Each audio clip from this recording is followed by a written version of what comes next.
à Dieu comme étant vivant de mort que vous étiez, et offrez à Dieu vos membres comme des instruments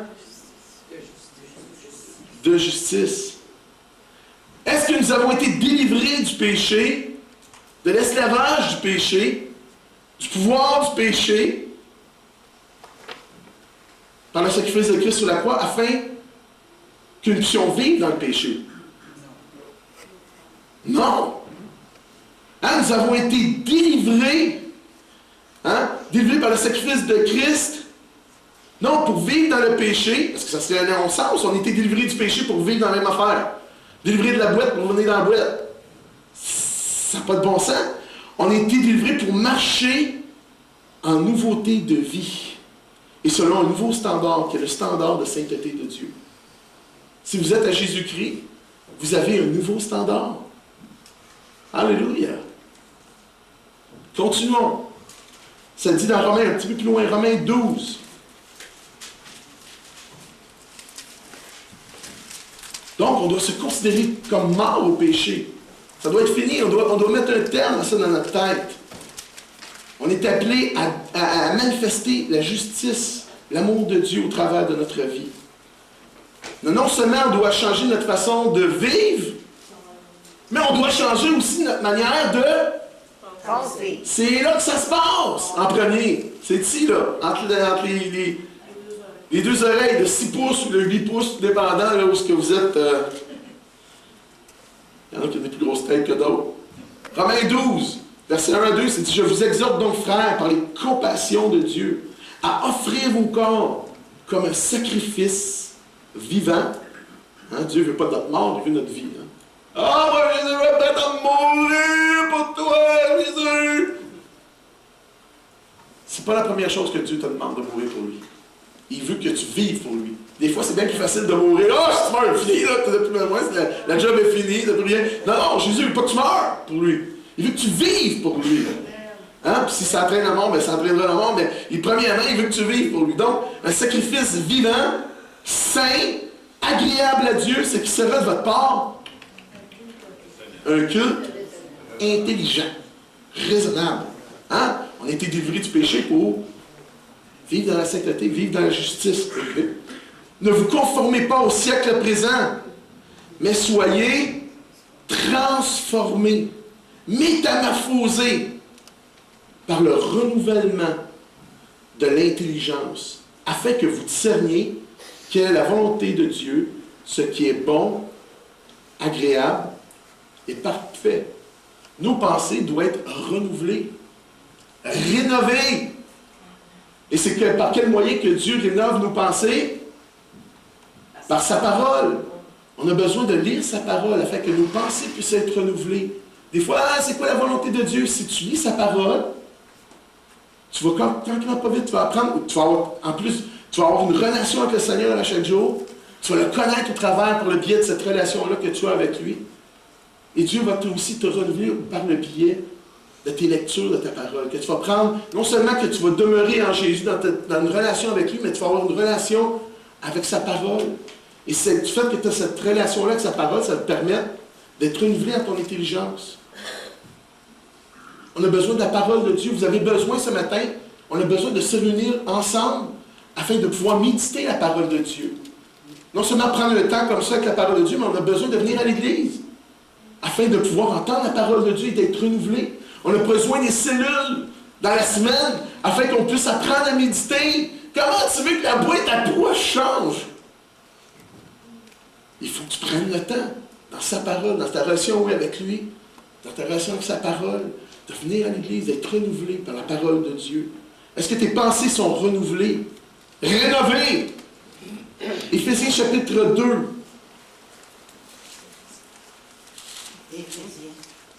Éphésiens chapitre 2.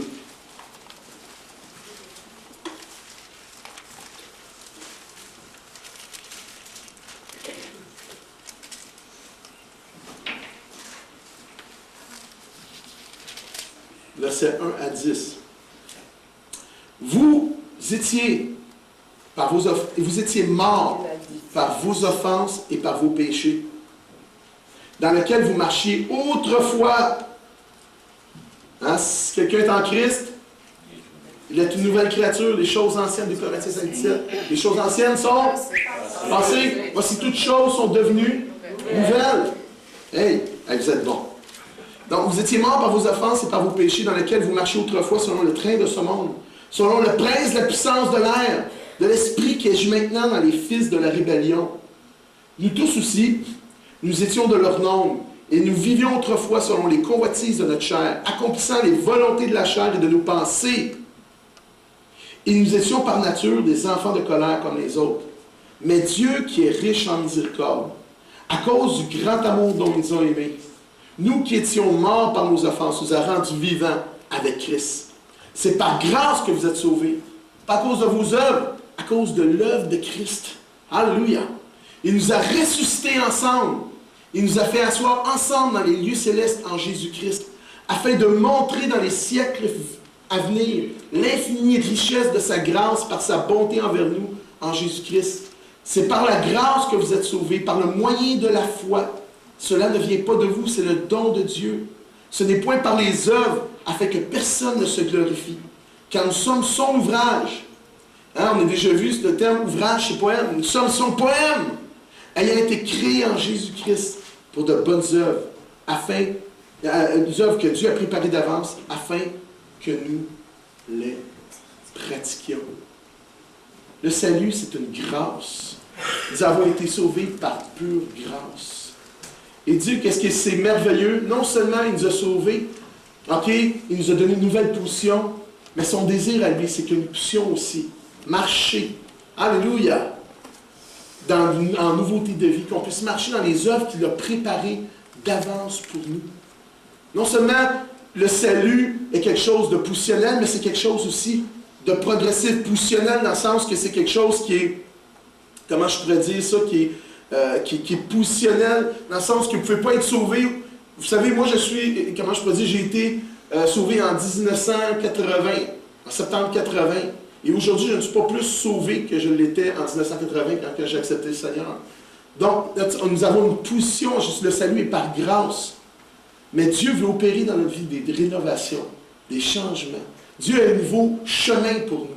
Il y a une nouvelle voie, il y a des œuvres qu'il a préparées d'avance pour nous. 1 Pierre, chapitre 1. Tournons ensemble, c'est le dernier passage ici, dans cette partie-là.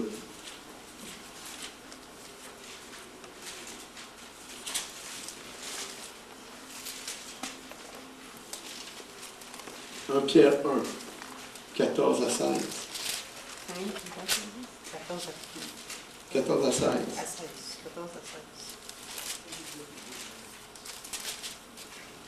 Donc, Dieu veut non seulement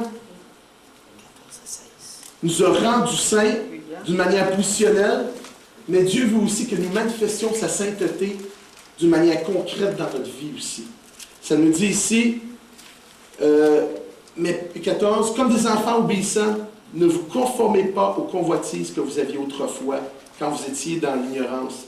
Mais puisque celui qui vous a appelé est saint, vous aussi, soyez saints dans toute votre conduite. Selon qu'il est écrit, vous serez saints, car je suis saint. Alléluia. Nous sommes saints d'une manière positionnelle devant Dieu. Alléluia. Mais nous devons l'être aussi dans notre vie, dans notre vie toujours, d'une manière concrète. Ce matin, es-tu sur le chemin?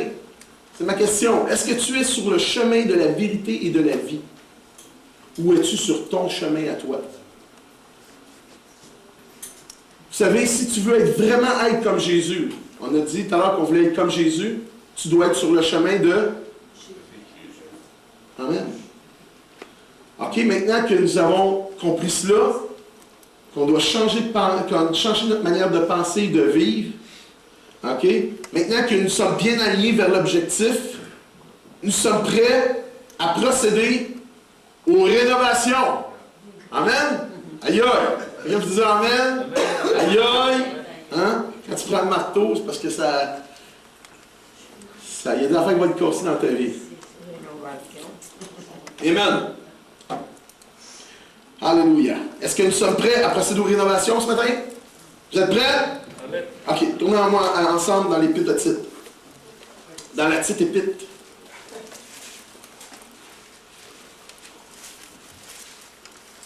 La petite épître à Tite. 11 à 15.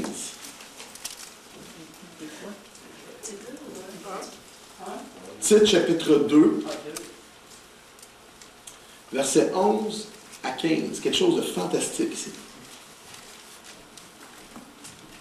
Oh, verset 14, excusez.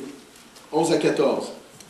Ça nous dit ici qu'à la grâce de Dieu. Quand on parle de la grâce de Dieu, on parle de quoi? De son amour. Hein? Car la grâce de Dieu, source de salut pour tous les hommes, a été manifestée.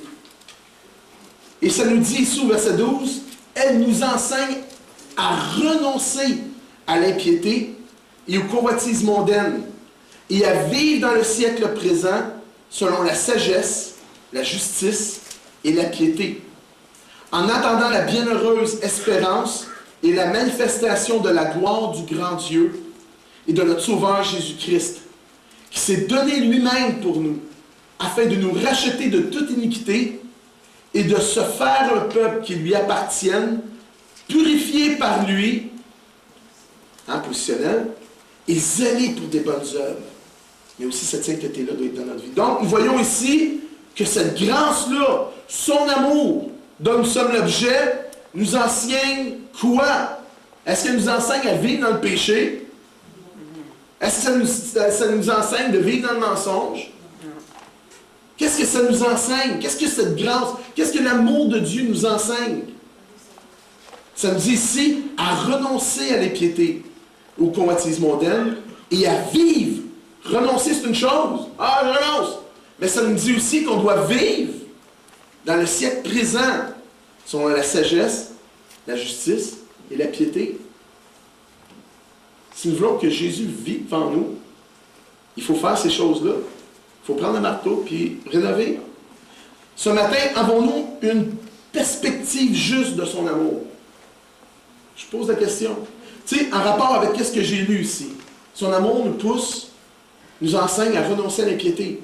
Est-ce que nous avons une perspective juste de son amour? Souvent, notre perspective qu'on a de l'amour de Dieu est slack un peu par rapport au péché. Et on a de la difficulté à... Pour nous, il y a comme une contradiction dans notre tête par rapport à l'amour puis à la justice de Dieu. Aujourd'hui, les gens disent comment qu'un Dieu peut envoyer du monde en enfer. Et pour eux autres, dans leur tête, c'est inconcevable. La justice puis l'amour, ça va pas ensemble. Pas quelque chose que tu mélanges dans ton gâteau. Hein? Parce que dans leur tête, c'est comme ça va faire quelque chose de pas trop bon. Est-ce qu'on a une juste perspective juste de son amour? Nous avons déjà dit, dans les derniers dimanches, que nous ne pouvons comprendre ce qu'est véritablement l'amour si nous ne l'abordons pas selon Dieu. Hein? Dieu, c'est lui comment je peux dire, la Bible dit que Dieu est amour. L'amour vient de Dieu. C'est qu'est-ce qu'on a vu. On n'a pas besoin d'en redire. Vous avez qu'à acheter la cassette, le CD, excusez. Comme vous savez, c'est Dieu qui définit l'amour. C'est pas nous qui la définissons. Et nous ne pouvons définir l'amour sans avoir une perspective, écoutez-moi bien, de sa justice. On ne peut pas définir l'amour sans avoir une perspective de sa justice. Écoutez, l'amour de Dieu nous enseigne à renoncer à la piété. C'est ça que ça nous dit ici. Une chose que nous devons savoir concernant la sainteté de Dieu. Tiens, le passage qu'on a lu tout à l'heure, qu'on est appelé à être saint. Une chose qu'on devrait savoir concernant la sainteté de Dieu, c'est pas que la sainteté n'est pas quelque chose de statique. Hein, souvent, dans notre tête, l'idée de la sainteté, c'est quelque chose de plate puis de poche. Tu sais, quand tu parles de la sainteté, là, tu t'imagines une image, là, tu vois le saint qui est comme ça. C'est plat. C'est pas le fun. Mais la sainteté de Dieu, c'est pas quelque chose de plat puis d'endormant. Hein? La sainteté de Dieu est quelque chose de dynamique. C'est quelque chose qui bouge. La sainteté de Dieu, dans les Écritures, vous pouvez lire, regarder dans les Écritures, vous allez être d'accord avec moi si vous êtes un lecteur assidu des Écritures, la sainteté de Dieu se manifeste toujours au travers de sa justice.